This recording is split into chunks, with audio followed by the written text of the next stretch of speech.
This is probably one of the few episodes that I will say that Team Rocket were actually genuinely interesting to watch.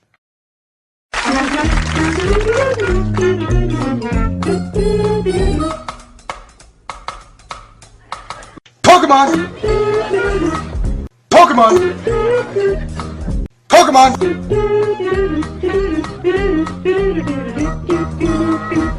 Pokemon! Hello everyone, I'm Dustin Benzel, and welcome to another Pokemon XY anime discussion. Thanks to the two people who liked my intro, I'm keeping it for a little bit longer until something horrible happens. Anyway, let's jump right into today. Today we're going to talk about, of course, the Gourgeist episode. We're going to talk about it and review it and all sorts of fun things. And we have the Mamoswine preview to go over as well. So let's jump right into this. I made some notes of things that I want to talk about, things to keep it focused on, so I'm not jumping all over the place and getting confused and pronouncing things wrong. Insert clip now of what I mean. Moltres is allergic to Pokemon. Okay. Okay. Anyway, the setting is the beginning of the episode begins with Ash and company entering a town or something like that, and it's basically a Gourgeist festival. Jeez. I give up. No, just kidding. A Gourgeist festival, and they go into the Pokemon Center because they were confused. I think they saw two girls with that were dressed up as Gourgeist, and so they go into the Pokemon Center, and then there's a Wigglytuff that appears to be talking in a manly voice, and this confuses Ash and company until Nurse Joy is like, "Hello, it's me, just kidding, ha ha ha, just joking." And, you know, she's dressed up as Wigglytuff, and she's mentioned the Gourgeist Festival. People dress up as Pokemon and stuff, and they get candy and everything. And then Serena, yeah. Okay, then Serena dresses up everyone, and they go outside, and then Team Rocket's there. They see Ash and company. They see Pikachu. And as they're trying to conspire to get Pikachu, suddenly we get a shot of Pumpkaboo guy. I know he has a name, but I don't know what it is. So, I mean, I did watch the episode, but I didn't hear anything that sounded like a name. Halaganana? Is that his name? Halaganana? I don't know. Pumpkaboo guy. We'll just call him Pumpkaboo guy. He has the smallest size Pumpkaboo, and I gotta say, when compared to Jessie's Pumpkaboo, it's basically the smallest size Pumpkaboo seems to just be a tad bigger than Joltik, which is basically the smallest Pokemon so far, because it's only like 4 inches. So yeah, we get a really tiny Pumpkaboo. It really, you know, by itself, it's fine when it's like next to the guy. You know, it seems to be okay, and that's probably because he's pretty small too. So it's like the respective sizes aren't that different. But if you were to like put this Pumpkaboo next to Jessie's Pumpkaboo or even Pikachu, you would just notice how small it is. It's very weird. Anyway, he wants, I misspelled castle. Cast. I misspelled castle wrong again. Hold on, there we go. So basically he sees Jessie's Pumpkaboo, and then the guy's Pumpkaboo falls in love with Jessie's Pumpkaboo. So the guy asks his butler, which actually was Butler, I apparently called that one, the butler to go get Jessie Pumpkaboo, invite Team Rocket, or rather the people there, to the castle. So then they go there, and then basically the Pumpkaboo guy says, "Hey, you with the Pumpkaboo, with the giant Pumpkaboo. Hey, my Pumpkaboo has a huge crush on your Pumpkaboo. I was wondering if you were willing to give Pumpkaboo to me." And, you know, so at first Jessie's like, no, well, okay. You know, but what we really need is a Pikachu. And then the guy's like, "Oh, Pikachu. Oh, darn. I don't know how this is gonna happen." But so then the butler goes and finds Ash and Co. This episode was very heavy on Team Rocket, by the way. So it is a heavy Team Rocket centric episode, which is for this particular episode really nice. So then the butler goes and battles Ash and company, and that's when Serena uses Pancham, Clement uses Bumblebee. Also, I just want to note that it's really cool that in this particular episode that Bumblebee got a lot of battle focus. Not only did it battle in this segment, it also got to battle in a different segment. So anyway, through the confusion, Pikachu tumbles into Chespin dressed up. Then through the smoke, everything's clear. Ash thinks that Pumpkaboo has gone, or not Pumpkaboo. Ash thinks Pikachu has been kidnapped by this butler or whatever. But then they hear Pikachu, Pikachu, and then they look and there's Pikachu. And they're like, oh, okay, so everyone seems to be there, but uh-oh, somebody's missing. That's right, it's Chespin. Chespin has gone missing. Chespin dressed up as Pikachu. So then we flash forward to the castle with Pumpkaboo guy, and he's showing off Chespin dressed up as Pikachu in the little container, like kind of like what we saw in that Pokeball factory that Pikachu temporarily was in the beginning of the episode. Then Fletchinder scouts out the castle, you know, and then it just Ash and Co meet up with everyone, Team Rocket in disguise, as well as the Pumpkaboo guy. They demand Chespin back, and they're like really confused, and then they realize, oh no, Chespin is dressed up as Pikachu.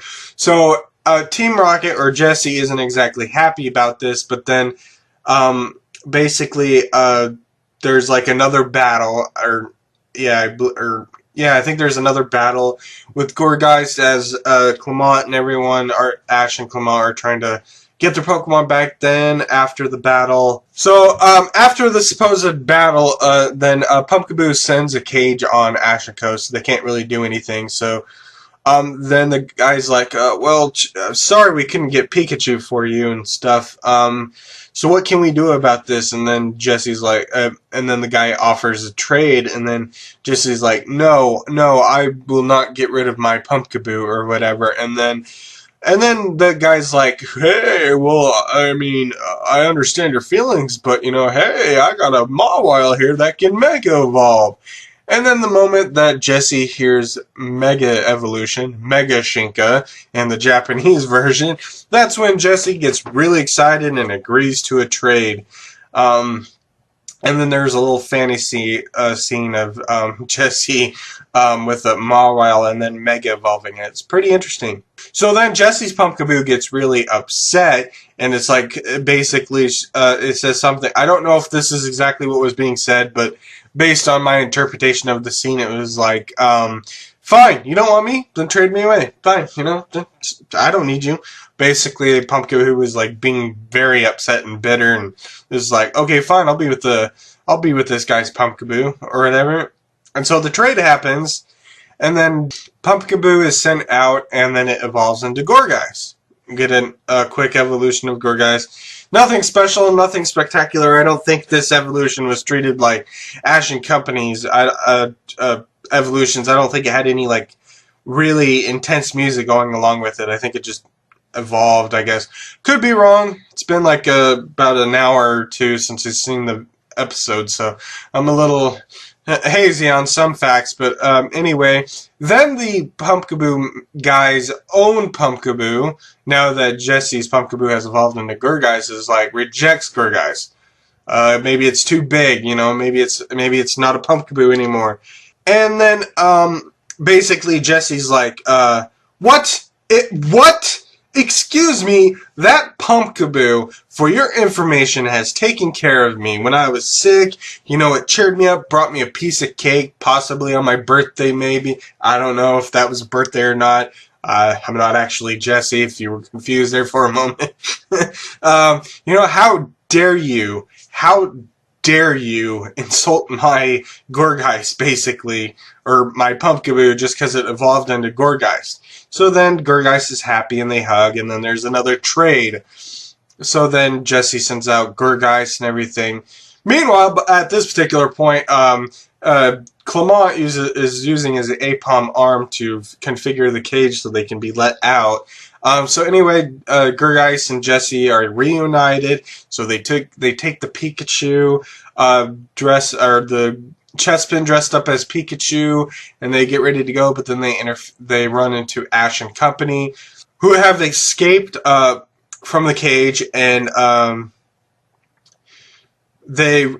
Team Rocket, I guess, realized that they have Chespin, and they're like, "Give us back Chespin," or whatever.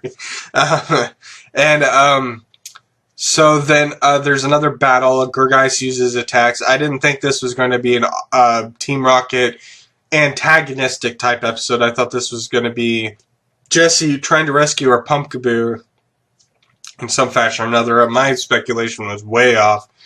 But I guess I can only blame the summary, because the summary said that Jessie's Pumpkaboo was kidnapped as well with the butler with the Gourgeist. So what was I to expect? Stupid summary. Somebody didn't translate that right properly, or somebody made a mistake when they were making the summary, because we've had this happen before with the Noibat. Noibat was supposed to hug Ash and Pikachu, but the only time Noibat hugged Ash was basically at the end, and Pikachu wasn't there. You know, so yeah, summaries are. It's hard to speculate with faulty summaries here, but basically, yeah. So then Team Rocket basically. So then Team Rocket are like blasted off, thanks to everyone. This is also where Buttlebee comes back as well, or not as well, but Breakson enters the fray and battles or whatever, I believe. Well, actually, maybe it's kind of hard to say what exactly battled Team Rocket in that last part, but I know Pikachu is there, so maybe Breakson did battle twice. Maybe it was just a few moments earlier that Breakson. Yeah, maybe, because I think Breakson and Buttlebee were probably still out at this point and stuff, so little unsure what was going on there. I mean, I can't quite remember what was going on there, so it's something like that. So, but anyway, even though Team Rocket are blasted off, Jessie is still pretty happy with her new Gourgeist, and they're happy with each other. I think Inkay is happy, or James is happy with his Inkay. Wobbuffet and Meowth are, well, Meowth more so than Wobbuffet are like hugging each other, happy that they're not gone or being traded away or something like that. And then we get one of the interesting things that is probably one of my major criticisms about this entire episode. And this is the Pumpkaboo's guy's change of heart, basically. A reversal of actions, I guess you could say. You mean to tell me that, and this is probably just a misinterpretation of the scenes or whatever, and I will give some idea of what actually might be happening. But basically, when I saw this, I got the sense, and I'm probably wrong, but so let me get this straight. The Pumpkaboo guy is willing to kidnap other people's Pokemon for the sole purpose of trading so he can have them. But when there's no mention of a trade, or he's not involved, this Pumpkaboo guy doesn't condone the actions of kidnapping Pokemon. That confused me, because his butler went out of his way to kidnap Pikachu, ends up getting Chespin. When Team Rocket tried to get Chespin back, and the butler made a mistake, and the Gourgeist butler was attacking Ash and Company, then the Pumpkaboo guy sends a cage so Ash and Company won't disturb the trade going on. But then somehow, when Ash and Company are like, oh, that's Team Rocket, they steal other people's Pokemon, suddenly this Pumpkaboo guy suddenly has a change of heart. Now, I understand there might be one possible reason why this happens, and it might be as simple as Team Rocket have lied to this guy, saying that Ash and Company have stolen a Pikachu. But the moment that Chespin happened and the butler made a mistake, I don't know why there was still some confusion going on. You would have thought that Chespin would have been handed back, because clearly the butler didn't take Pikachu. So even if Team Rocket did lie to the guy and say, "Oh, yeah, there's this guy dressed up as a Snorlax, as well as a girl with Florges, another kid looking like a Watchog, and a little girl dressed up as Ludicolo. There's also a Pikachu there, and that Pikachu was ours, and they stole it." But then somehow, when it's revealed that the guy actually took Chespin, oh wait, maybe it was Chespin all along that was kidnapped. Our poor Chespin. Yeah, no, absolutely not. The guy could apologize for kidnapping Chespin, or even trying to kidnap Pikachu, but Ash and Company should not have forgave the guy. It's like, even that possible example was too much of a stretch. It's like, what?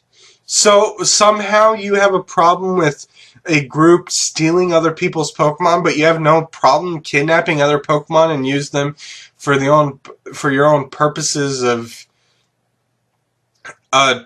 giving us it or something for the Pumpkaboo or something.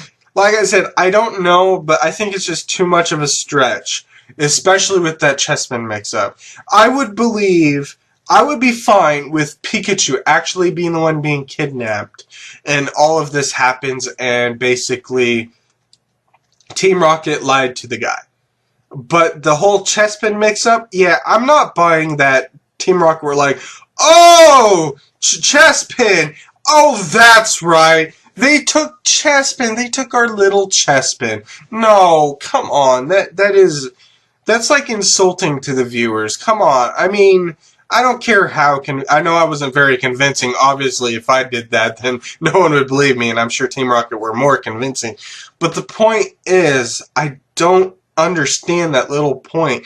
And if it ever comes to the point where I get to watch the subs of this and I'll see a translation of exactly what was going on in this episode, I'll probably make a note in the comments in this particular video, just a standalone comment, probably the most recent comment, when I watch the subs, or maybe I'll mention it in another video. But come on, that was... Oh, I mean, the episode was great and fine. Great Team Rocket episode. Jessie, Pumpkaboo, Gourgeist, bonding moment. Really good plotting. But the whole kidnapping Pikachu / Chespin plot, and then this Pumpkaboo guy suddenly having a problem with Team Rocket stealing other people's Pokemon. Oh, that's just... I need to watch the subs in order to get what's going on, but that's really what it looked like, and that was one of my major criticisms of this episode. Somehow, suddenly, Team Rocket stealing Pokemon is somehow a problem, and then the Pumpkaboo guy's like, "Oh, I'm so sorry," or whatever. Yeah.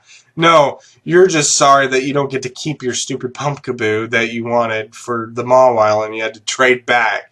And it involved a Gourgeist, and you're just upset about that. That's the only reason you're apologizing. But I could be wrong.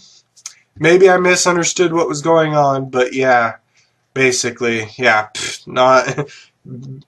Right now, major criticism of the episode. If that's not what happened, I will definitely slightly rescind, depending on the context of what was actually happening. So anyway... To apologize for his actions, he has Ash and Company for dinner or something. They have like a Gourgeist stew or soup. I have no idea what it was, but there was something mentioned of Gourgeist, like Pumpajin or whatever, I believe is what Gourgeist's Japanese name is. So it's like pumpkin soup or stew or something. It's basically got the Gourgeist, the brown part, the jack-o'-lantern part of Gourgeist. I think it's like kind of green or whatever. I'll throw a picture up so you can see it, and it's like glowing, and it's like stew or something or whatever. It could just be the lighting and they enjoy it or something like that. And then there's fireworks, and that's basically the pretty much episode. So, as I said, this was a very good episode. This episode was, the Gourgeist episode was definitely well done and made. Even though Fletchinder was basically the only Ash's Pokemon that showed up, not counting Pikachu. I never count Pikachu because it's in every episode, you know. The only time that I would figure Pikachu into an episode's appearances in regards to gym battles.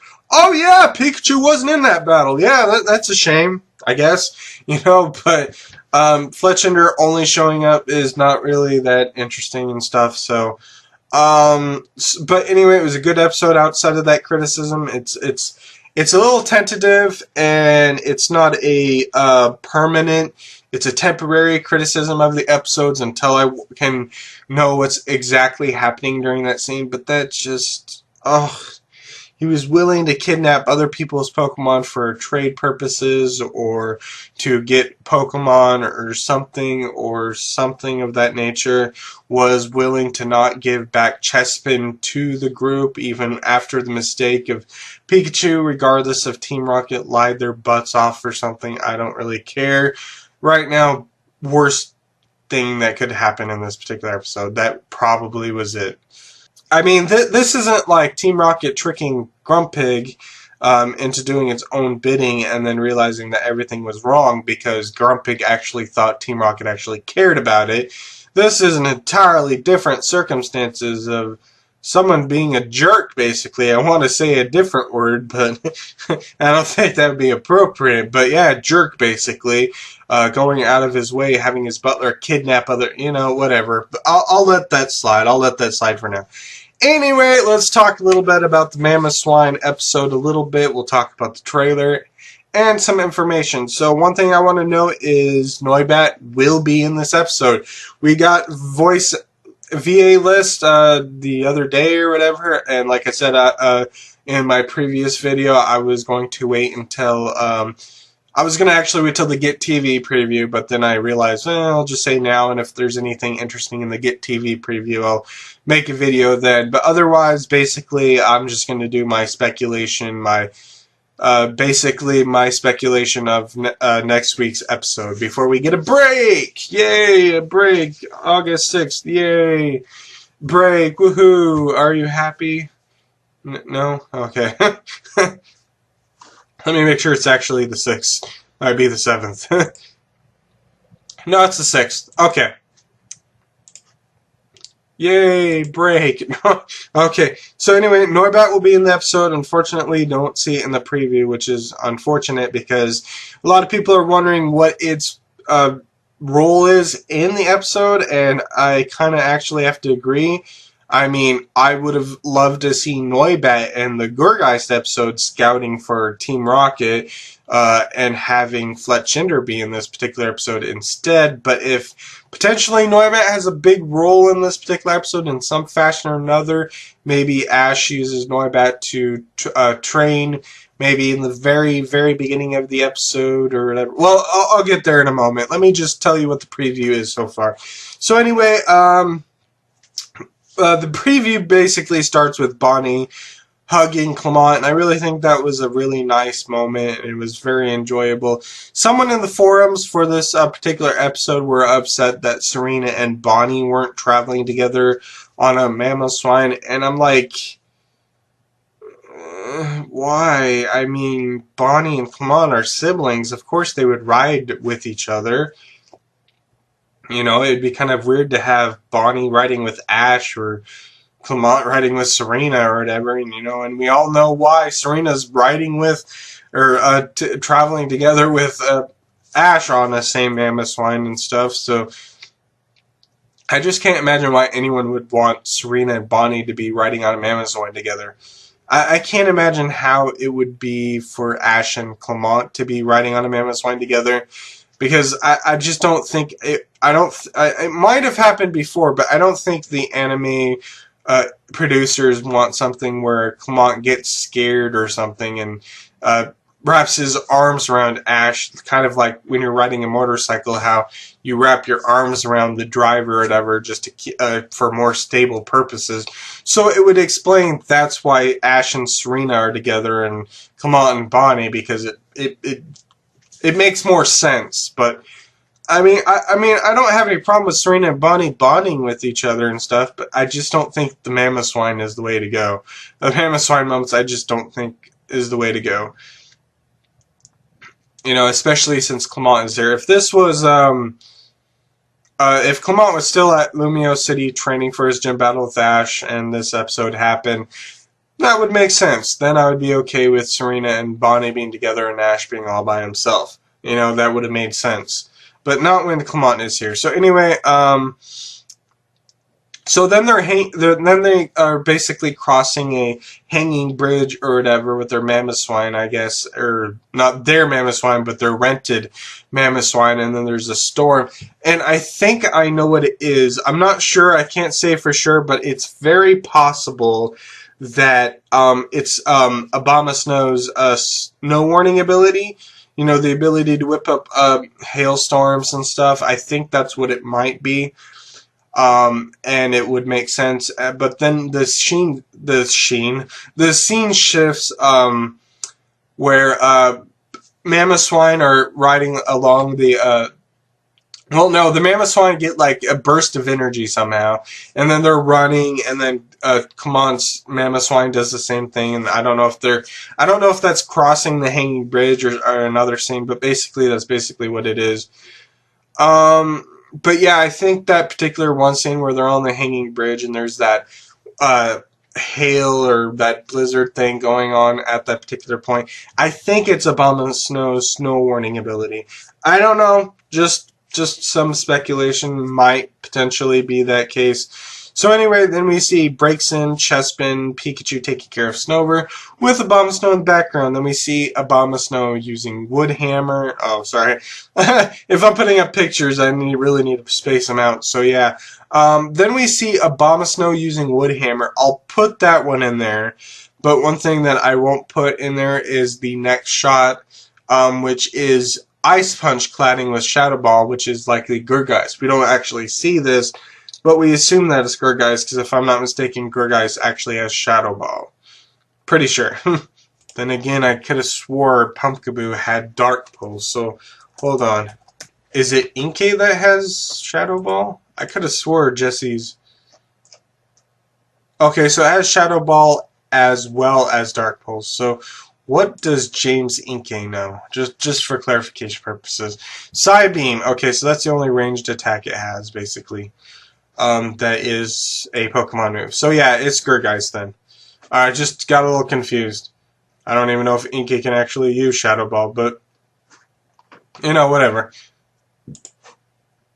So anyway, so yeah, I think it's Gourgeist, Shadow Ball. Abomasnow is trying to defend Snover against Team Rocket and stuff. Then we see a Sheen. Why do I keep saying Sheen?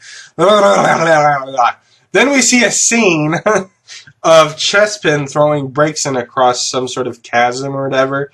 Yeah, how is Braixen supposed to get back? Just kidding.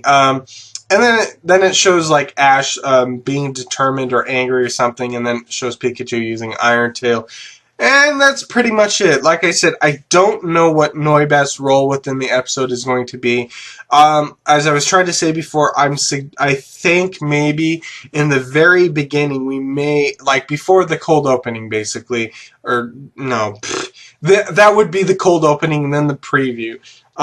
Basically, I think in the very beginning of the episode, we might get something where Ash is using Noibat in some sort of quick battle or whatever, using its new moves. Maybe this is the episode where Noibat reveals its other moves, if it has other moves. And then basically, basically they run into snowy mountains, and then basically after the opening theme, that's when they rent the Mamoswine. Then they go across, and then they run into Snover and Abomasnow somehow. Then they try to get medicine for it. Everyone's trying to collect medicine for it. Braixen, Chespin, and was it Bunnelby, maybe? Okay, just Braixen, Chespin, and Pikachu. Taking care of Snover with Abomasnow there. Everyone's trying to get medicine and stuff. Team Rocket get involved because they want Abomasnow, Mamoswine, and Snover in some fashion or another.